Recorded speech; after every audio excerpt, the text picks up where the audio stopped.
What up, everybody, and welcome back to another episode of Funboxing with Will. I'm your host, Will, with H2OCO Film and Photo, and today we're going to be getting into an EDC review of a new pocket knife that came out by Flytanium called the Arcade. So let's get into that pocket knife review.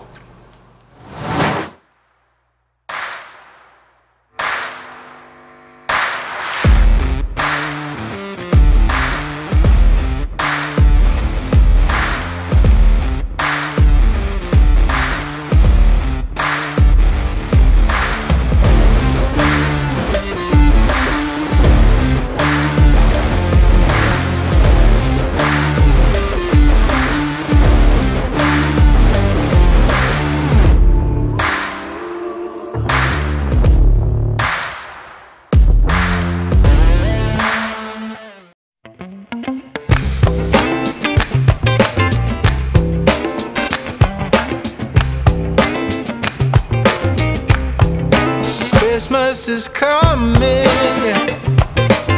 Start sending your letters off to Santa. Christmas is coming, yeah.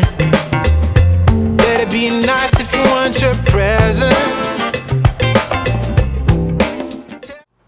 Alrighty, everybody. Now, before we get over to the top-down setup, I just want to go ahead and, as always, thank everybody who's come to check out this video, or if it's something that you've enjoyed for a while and subscribed to my channel, I really want to thank you as well.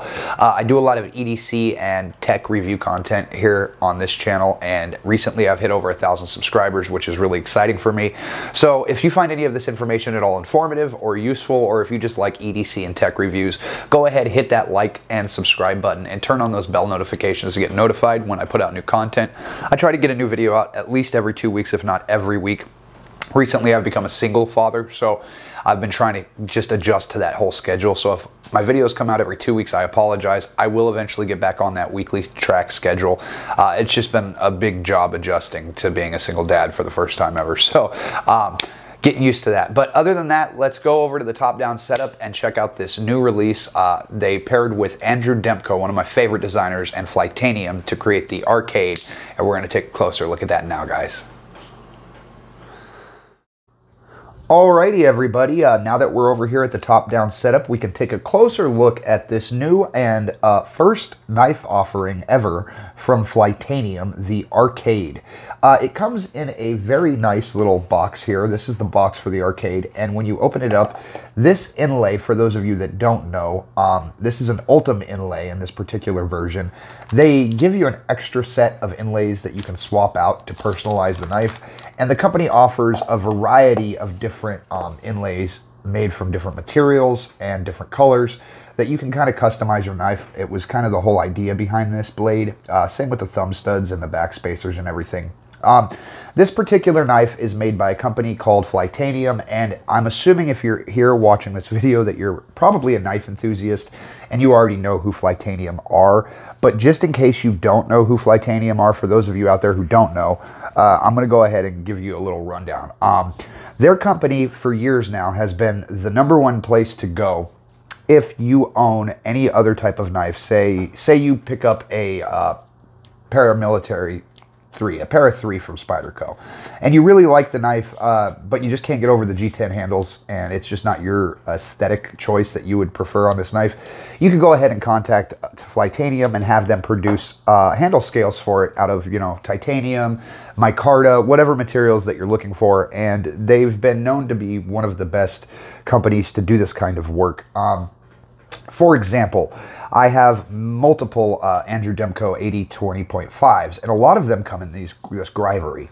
Now, this specific scale was not done by Flytanium. This one was done by Ferrum Forge, but this is the type of work they would do. So this is a titanium scale. This knife originally came with a Grivory scale similar to this that was orange, and so I went ahead and I ordered these titanium scales, and they came in the mail, and I went ahead and took off the Grivory and put these titanium scales in, and they fit really well. The tolerances are perfect on them.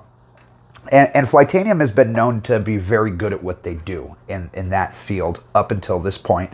And this last August, they decided that, you know, they wanted to release their very first knife, where they built an entire knife, you know, that was their knife. And so, fortunately for me, they partnered up with one of my favorite designers, Andrew Demko, and got this thing made with a shark lock. They said in the video that I saw that they went over a ton of different locking mechanisms, the push button, crossbar access locks, you know, and what they ended up settling on was the shark lock. And I personally, it's my favorite locking mechanism of all time. I'm actually going to be doing a video here pretty soon on specifically just the shark lock and why I believe it's such a great lock. Recently, I watched a video from Metal Complex where he reviewed this knife. And it's funny because I don't know if you've ever thought of something or had a thought in your mind, but you just couldn't articulate it the way that you wanted to. And basically, I heard him say it, and the way he said it, it was like, wow, that's what I've thought this entire time. He had compared the fact that the shark lock is such an intuitive lock, and it's so natural feeling to use this lock that it's almost as if it should have been listed with the stick in the rock, as far as just things that human beings naturally gravitate towards being able to do or know how to hold as soon as they pick it up. Like when you're a kid, you pick up a stick, you pick up a rock, and it feels like it's supposed to be in your hand.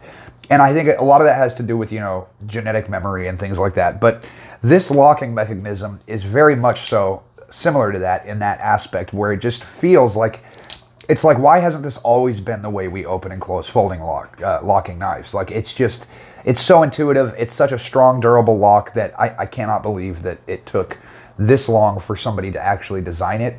And then it's sad to me that he owns the patent for it. So there's very few knives in the world that you'll see this lock on. In fact, I believe they're only on the 80-20, the 80-20.5, which is this knife right here, and then they recently partnered with Flytanium to create the Arcade, which also has it. But other than those 3 knife models out there, I don't believe any other knife comes with the shark lock, which in my opinion is a huge shame.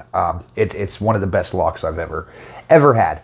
So getting into specs on this thing, it's a very comfortable knife. I wouldn't consider it to be too large of a knife. I would call it a medium-sized knife for all, you know, intents and purposes.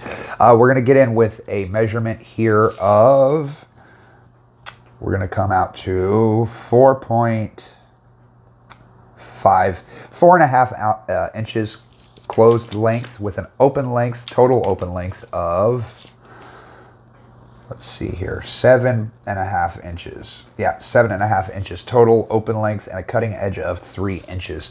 So like I said, it's definitely not a small knife, but a good size medium knife. I have what I would consider a large glove hand, and I can fit the knife in my hand, no problem. I get a full 4-finger purchase on the knife, and I still have some pommel sticking out. When they made this knife, I feel like they put everything that they could to make it like the perfect knife. There's a few things that I think they could have done a little bit better, but for the most part, I am super impressed with their first offering in this field. It is just really, really well done. And a lot of the things that I like to see on a knife, they did hit the mark. So we're going to get into those things here in just a second, but I want to give you guys a weight. It's a super lightweight knife, that's for sure. Let's see here. Let's get this over to ounces. I want to say it comes in at 3.5 ounces, maybe, but we'll see. 3.450 ounces. So I was really close there. The body of this is going to be made with a aircraft aluminum. I want to say this is a Cerakote because of the way the aluminum feels, but the description in the Blade HQ description says that it's just anodized aluminum. They did a really, really good job mixing that blend of texture and I don't know, just overall aesthetic and texture. It's very good. It's not something I'd worry about falling out of my hands ever, and I just love the texture on it. It almost feels like a piece of ceramic in your hand. And they went ahead and gave it a deep carry pocket clip with recessed screws, so I'm really happy to see that. It would have been nice if the entire clip base right here was a little bit recessed, but even so, just having those recessed screws is definitely going to help keep it out of, keep problems away when you're trying to get it in and out of your pocket. And then they went ahead and they also milled out the inside of this. I don't know if you can see it there, but they did mill out the inside of this aluminum just to give it some extra weight reduction on that right there. We're gonna go ahead and check the blade stock thickness right now real quick. And Let me open this. I apologize. I should have had this ready already, but it's been a hectic day. So we're going to go ahead and check the blade stock thickness here. This is what I would consider to be a fairly slicey blade for sure. They're utilizing S35VN Super Steel on this knife, and I really like that steel. It's one of my top favorite steels. Recently, Magna Cut's come in above it, but it's still one of my all-time favorites. We're going to have a total blade stock thickness of 0.1255, and then coming in behind the edge here with a super slicey edge, we're going to have, all right, so we're going to have 380 thousandths of an inch behind the edge. Like I've said in many videos before, I think anything under 500 thousandths of an inch is fairly slicey depending on the blade geometry. And this having a full flat grind, mostly, it comes about 85–90% of the way up top to a swedge right here. The jimping is done really well. I find this to be a very slicey blade, and I like the drop point blade style. It's one of my favorite blade styles. They do have a choil, a sharpening choil here, but it's kind of dinky. I would have preferred to have seen that be a little bit larger choil there, maybe giving you a little bit extra life out of that blade while you're sharpening before you get that smile popping up on you. But overall, like I said, I think they did an amazing job. They use Ultem in this, which is a newer material I'm not too familiar with, but I've heard that it's a very amazing 3D printed material that is really durable. It's super lightweight, super strong, and it's heat resistant as well. So that's really awesome to have something like that, especially here in Arizona. And then it also has this pretty cool, like, glowing, translucent honey. It looks almost like honey in the sunlight. So that's pretty awesome. And again, like I said, this Shark Lock is one of the strongest locks I've ever come across in any knife. In this video I do about the Shark Lock, I'll go ahead and talk kind of about the evolution of the back lock and the Triad Lock and how it kind of turned into the Shark Lock with Andrew Demko's assistance. Stay tuned for that video if you're interested in anything about this lock. It's a very informative video that I'm going to be putting out here next. But other than that, they use a MGX caged ceramic ball bearings in this. So you're going to have a drop shut blade every time. There is no blade play, up, down, side to side. And that's just pretty common with Shark Locks. They don't really have any blade play in them because the lock is set up in a way that it doesn't allow for blade play. So altogether, I'm going to say that Flytanium knocked this one out the park for their very first try ever making a knife, and I cannot wait to see what they come out with next.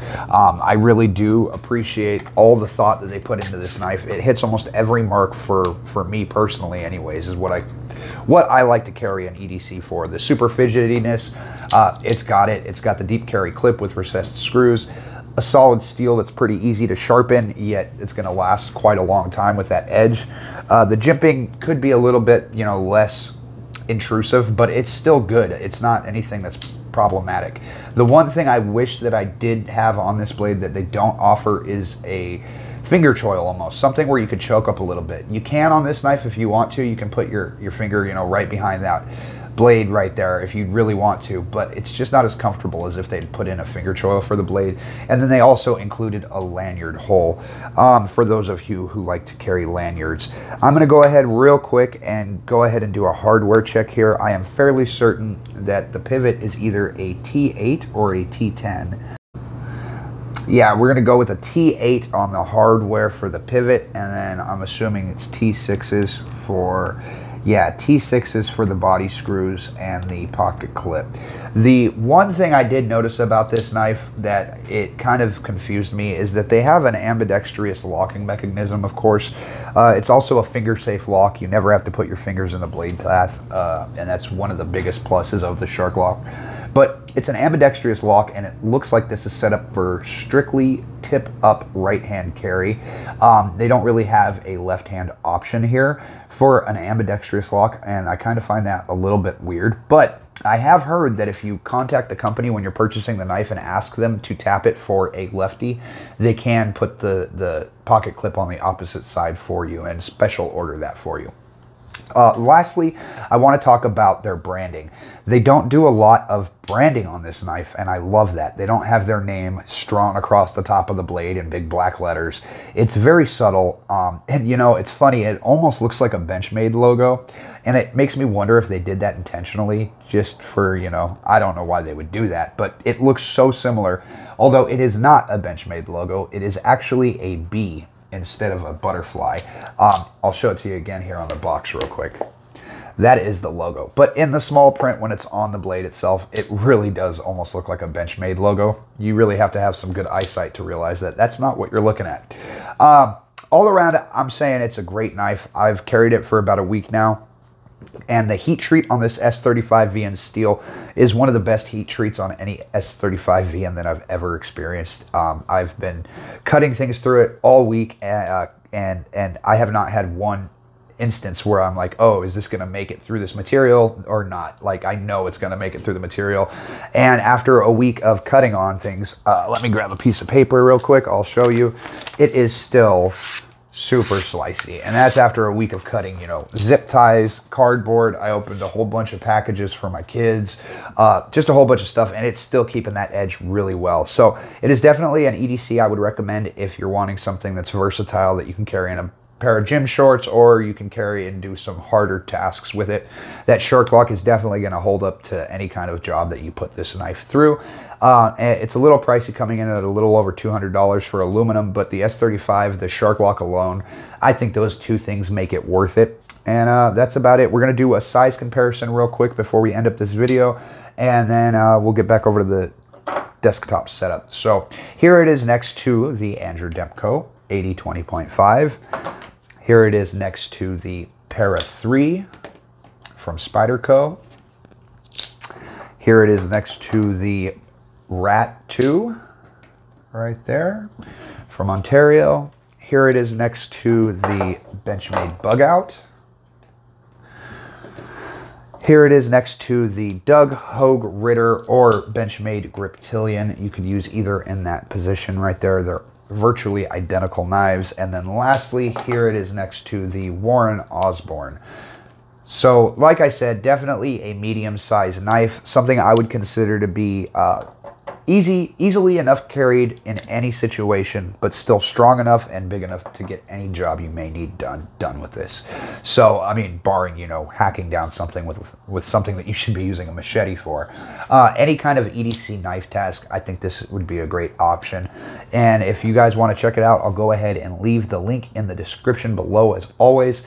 That's it for today's video, guys. We're going to go ahead and get back over to the desktop setup so we can finish up this video, and I hope you guys have a great afternoon. Thanks for coming and checking out the Arcade from Flytanium with me. Alrighty guys, well that's it for today's review. Thanks for coming along with me as I checked out the Arcade by Flytanium. And like I said earlier, if you like EDC or tech review content, please go ahead, hit that like and subscribe button and turn on those bell notifications to get notified when I put out new content. Other than that, that's it for today guys. I hope you guys stay safe, stay sharp, and stay creative. We need more of that in this world today guys. Have a great night.